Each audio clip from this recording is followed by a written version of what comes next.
Keep the applause going. This guy, I'm very, very supportive and appreciative of him. Give it up for Mr. Chris Biggs.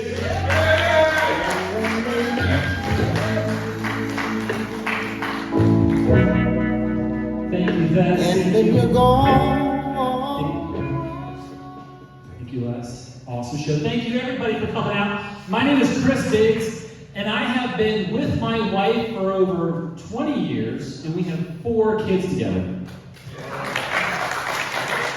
Thank you, but if I had known what having children does to a woman's body before, I don't know if I would have been on board.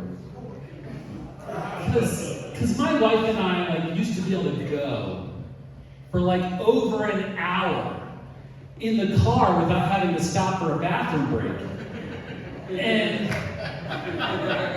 after you have kids, I mean, those kids, when they were in there, they just used her bladder like it was Mike Tyson Punch-Out. I mean, that thing's not holding anything anymore.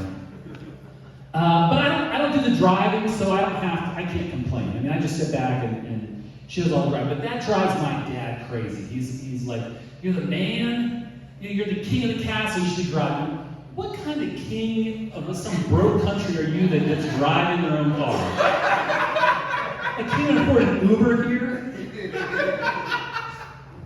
But if I was driving, that means she's the navigator. And that's like a Google Maps remembered every wrong turn you've ever made and reminds you about it constantly. Please turn left in a half mile, unlike last week where you kept going straight and look where that got us. Could you imagine if Google Maps just stopped giving you directions and you couldn't figure out why, and you asked and it was like, you know what you did.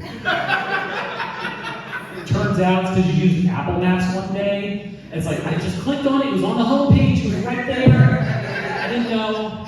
I had leads, I needed to find where I was going. My father-in-law hates how much we use Google Maps. And it's like, and don't think that it's because he's going back to the old days with a stone tablet here. He still just prints out directions from MapQuest, like turn-by-turn directions from MapQuest. So he's not trying to go back too far, just before Obama. He's always like, what are you going to do when the Chinese hack Google Maps and send all you into a ditch? I'm like, well, I'll be there eating avocado toast and pumpkin spice lattes with all the other millennials. But I'll get there the fastest way possible. Sometimes, though, Google Maps does do us wrong because of that algorithm. Like if you're trying to go in a city.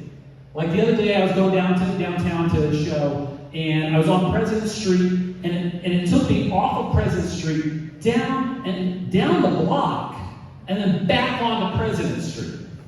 At least that's what I told my wife when my phone pinged outside of the place. No, but it's trying to take you the fastest way possible. And Google's like, oh, this street has no traffic. Well, that's because of gunshots. The average car is going 60 miles an hour down this road. It must be a highway. Well, people are high, but it's not the way. It can get scary.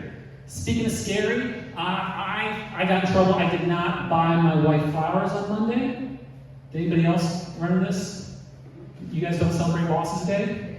No? That's not the only holiday I celebrate, though, because I married a Hispanic woman. Like Cinco de Mayo is real big in our house. It was really big because my kids, my wife, they love tacos. Works out for me because I love mayonnaise. I'm sorry, they taught me how to pronounce it right. It's mayonnaise. The Halloween's coming up too, though, so we gotta get into Halloween stuff. Does everybody here love Halloween? It's like the perfect holiday. It's like the one that ages with you your entire life. Like when you're a kid, you get candy. You get to fill your pillowcase with candy. It is amazing. I love candy. I would still sleep with that pillowcase. That was my treasure. I'd wake up and a chocolate bar would be melted through the bag to my face. One time I went to school and my dog ate my candy. And I mean, they say if a dog eats chocolate, it'll die. My dog didn't die. And that's why I am in complete solidarity with the black community over the Rodney King verdict. No justice, no peace. The sad thing about that joke, most people hate it because they're like, you're wishing a dog died. I'm like, talking about comparing black people to candy. I mean, I don't care about the dog. I love black people, okay? At least that's what I'm telling you all so I can make it back to my car.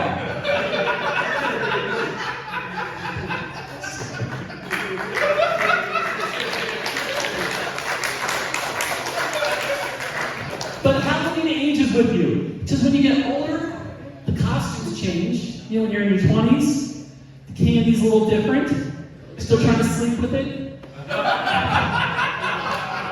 You still might wake up with something sticky on your face. Not judging.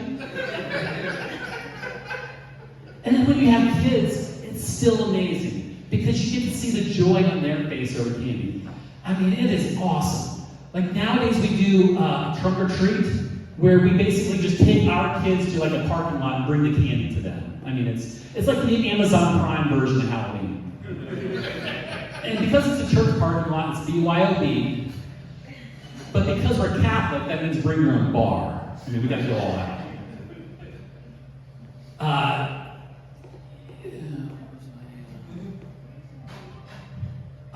I will tell you though, the advice, if you do this, don't run out of candy. Like if you run out of candy at your house, you can just turn the light off. If you run out of candy at a trunk or treat, you gotta go sit in your car. Like whoever just walks by looking at you. Another bit of advice, keep your hands at 10 and 2.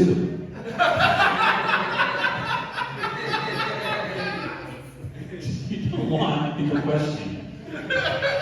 The other great thing though about these trunk or treats is it's a little divisive. Not everyone's on board with this, but whether the adults should wear costumes. Like I can tell you, there's this one mom who she goes all out every year trying to figure out what unique costume she can put on that's a skin-tight bodysuit. And I appreciate it very much. And 50% of the adults in my car appreciate it. I didn't take like an official poll, but I know the voters, trust me. One year she was a cat, one year she was a cat woman, then she was a bat, and then she was a bat woman. Last year, she came as a deer. I don't know, it was a deer. And a lot of the dads were trying to shoot their shot, I'm telling you. Not me, because I'd be the one mounted on the wall. But I feel like I've got probably 2 years left of enjoying Halloween before my daughters are old enough to start trying to figure out what rhymes with bat. Okay, thank you very much to Chris Biggs. Thank you all, you're awesome. Give it up for Chris. Are you dressing up this year? No, I never dress up. I just go. You never dress up? No. All right. How old's your daughter? My oldest is 15 and the next one is 13. All right. Oh. So all right. I saw like Judd Apatow and his daughter dressed up. Would you guys ever, if you two, like when they're younger, what would you want? We tried to like do the superhero thing. So you never dressed up as a superhero? No, yeah, we did that. Which one did you do? So like I asked my daughters, I was like, hey, who's your favorite superhero? And my one daughter said Wonder Woman. And the next one's like, oh, Captain Marvel. It's like, well, I can't mix universes. Did you dress up as Wonder Woman? No. Oh, fuck. That's been lost. That's Supergirl dead right there. Keep it going for Chris Biggs. So mics on stage, I'm on the front, full back. Speakers nigga, that's